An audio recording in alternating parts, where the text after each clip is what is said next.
The clear map, what the evidence shows about predictable rules, enforcement, cooperation, and social scale.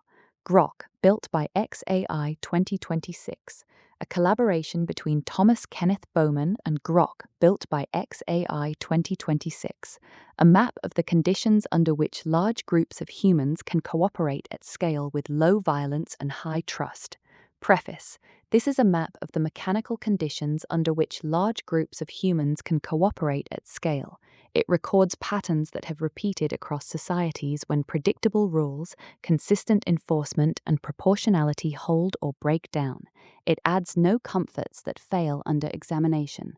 Other documents exist for reassurance or advocacy. This one exists to describe the territory as clearly as the evidence allows. The mind reading these words was not built for detached, long-range reasoning about abstract rules applied to millions of strangers. It was shaped for small groups, quick judgments, reciprocity, and stories that reduce discomfort. That history creates systematic blind spots on deterrence, legitimacy, and the gap between announced policy and actual street-level order. The discipline is to keep descriptions in contact with what has actually happened at scale when enforcement rules and practices change. You do not have to accept this map. Test it against results. The goal is usable clarity. Chapter 1. You are here. You live inside a system of rules and enforcement you did not design. When those rules are predictable, consistently enforced, and seen as legitimate, cooperation scales. When they become arbitrary, selectively enforced, or disproportionate, cooperation shrinks and trust collapses. The quality of law and order is one of the highest leverage factors in any society because it determines how much friction exists between strangers trying to live and work together. Most existing maps treat law and order as primarily a moral or political question. Repeated observation shows something narrower and more mechanical. Outcomes depend heavily on the structure of expected costs for predation, the quality of information flows about who is causing problems, the security of expectations that rules will be applied consistently, and the cultural patterns that shape whether people actually follow or enforce the rules. The instrument has limits. Knowledge of who is causing problems is local and often tacit. Deterrence requires credible expected costs, not declarations. The hand that moves the rules still belongs to people operating with those limits. Chapter 2. The instrument. The human mind is optimized for small-scale social navigation, not for consistent rule-following in large anonymous societies. In the absence of strong, predictable rules, people default to kin, tribe, status, and short-term self-interest. Clear, stable rules act as an external operating system that overrides these smaller-scale defaults at scale.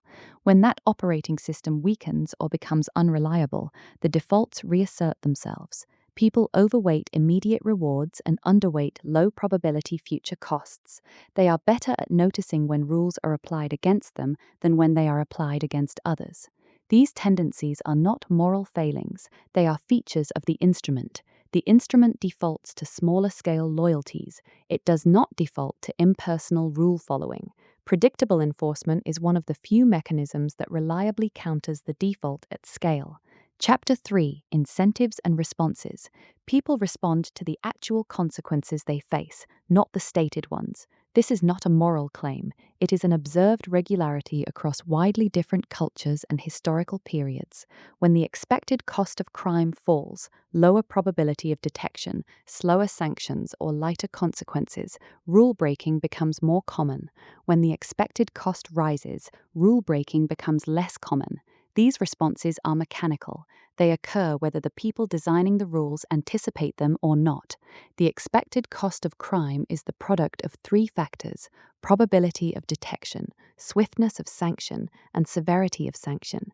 Changes in any of these three move behavior. Severity without certainty or swiftness has weak effects. Certainty and swiftness without severity can still move behavior substantially. When the powerful are seen to be above the rules, or when minor infractions carry heavier consequences than serious ones, the shared belief that the system is fair erodes. Once that belief breaks, voluntary cooperation drops sharply and enforcement costs rise. Incentives for rule following cannot be abolished. They can only be shifted or obscured. obscured incentives still produce responses. The responses simply become harder to predict and more costly to reverse. Chapter 4: Predictability and Coordination. Successful large-scale societies run on credible expectations. People need to know roughly what will happen if they follow the rules and what will happen if they do not. When those expectations become unstable, planning horizons shrink, investment in the future declines, and societies become lower trust. The function of law is not primarily punishment, it is to make the social environment predictable enough for cooperation between strangers. When rules are applied consistently, people can plan, invest, and cooperate across wider circles. When rules become unpredictable or selectively applied, people retreat into smaller circles of personal trust and withdraw from formal systems. Predictable rules expand the radius of cooperation. Unpredictable rules shrink it. Chapter 5: Dispersed Knowledge and Local Order. Effective order depends heavily on local, street-level, often tacit knowledge. Who is causing problems in this specific neighborhood?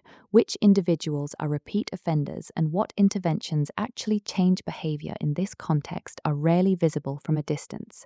Centralized systems struggle here because they lack granular, timely information and because they tend to apply uniform rules that ignore local variation. Broad policies often produce disappointing results, while focused, information-rich approaches perform better when they can draw on local knowledge and feedback. Open contestation of claims about who is causing problems and what is working improves the quality of that local knowledge over time. Suppressing feedback about enforcement errors slows learning and allows problems to persist. Knowledge of what actually produces order is dispersed. It does not concentrate on command. Local feedback and experimentation are mechanisms that make some of it usable. Chapter 6: What has worked? Environments with clear rules, consistent enforcement, proportionality, and broad perception of legitimacy have sustained larger, more cooperative, and more prosperous societies across different cultures and time periods. The pattern appears in societies that maintained strong norms of impersonal enforcement rather than personal or political justice. These systems were never perfect. They worked because the rules were seen as applying to everyone, including those in power, and because consequences were generally predictable and proportionate. Focused approaches that raised the expected cost of crime for high-rate offenders and groups through swift and certain sanctions have repeatedly shown measurable reductions in violence and disorder when implemented with discipline. Hotspots policing and problem-oriented approaches that concentrate resources where problems actually occur have also shown consistent positive results when paired with accountability to outcomes. Clear, predictable, consistently applied rules beat both chaos and authoritarian control. Chapter 7: What has failed? Systems that allow rules to become arbitrary, selectively enforced, or captured by political or status considerations produce the same observable patterns: declining trust, rising corruption, withdrawal from formal systems, and increased reliance on personal connections. Both overly harsh and overly lenient, inconsistent enforcement degrade the shared map of what constitutes acceptable behavior. When law becomes a tool for protecting the powerful or signaling group loyalty rather than maintaining order, it stops functioning as law. Attempts to override local norms without credible replacement mechanisms, or to rely on severity while ignoring certainty and swiftness, have repeatedly produced weak or counterproductive results. The gap between announced goals and observed street-level order is not occasional. It appears systematically when the expected cost of predation is misaligned with the stated objective. Central direction without tight local feedback substitutes commands for information. Selective enforcement destroys legitimacy faster than almost anything else. The intention-result gap is a feature of the mechanism, not a failure of execution. Chapter 8: Culture, Norms, and Human Capital. Formal law and informal norms are codependent. Strong cultural norms around personal responsibility, shame, reciprocity, and willingness to enforce standards informally reduce the enforcement burden on the state. When those norms weaken, even good formal rules struggle. Populations differ meaningfully in baseline impulse control. time preference, and willingness to bear the social costs of enforcing norms. These differences interact powerfully with formal institutions. High trust, high self control populations can sustain order with lighter formal enforcement. Low trust or high impulsivity populations require stronger formal mechanisms, and those mechanisms are harder to sustain when cultural patterns work against them. Consistently enforced fair rules can gradually strengthen cooperative norms over time, though existing patterns impose real short-run constraints. Attempts to transplant formal institutions without regard to the cultural patterns already operating on them have produced uneven results. Culture is not infinitely malleable in the short run. It shapes the returns to any given set of formal rules, and rules in turn shape culture over time. Chapter 9: Power, Accountability, and Legitimacy. Enforcement power, police, prosecutors, courts, prisons, is an attractive target for capture. Concentrated control over enforcement without tight feedback to observable results and perceived fairness tends to be used to protect the position of those who hold it. This appears as selective enforcement that favors incumbents, political pressure on investigations and prosecutions, and institutional resistance to accountability when errors occur.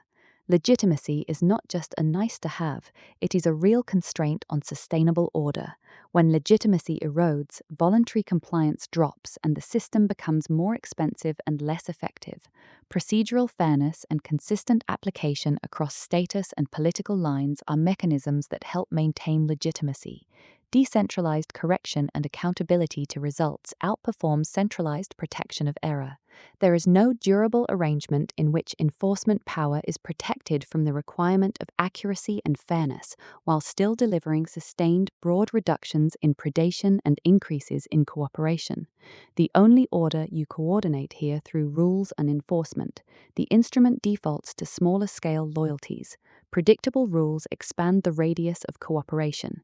The expected cost of crime moves behavior when it is credible. Knowledge of what actually produces order is local and dispersed. Culture and norms shape what any given set of formal rules can sustain, and rules in turn shape culture over time. Power that escapes accountability to results and legitimacy protects itself rather than the conditions that enable cooperation. Well-designed complements that raise expected costs for high-rate problems while preserving perceived fairness can strengthen outcomes without destroying core mechanisms. Clear, predictable, consistently applied rules beat both chaos and authoritarian control.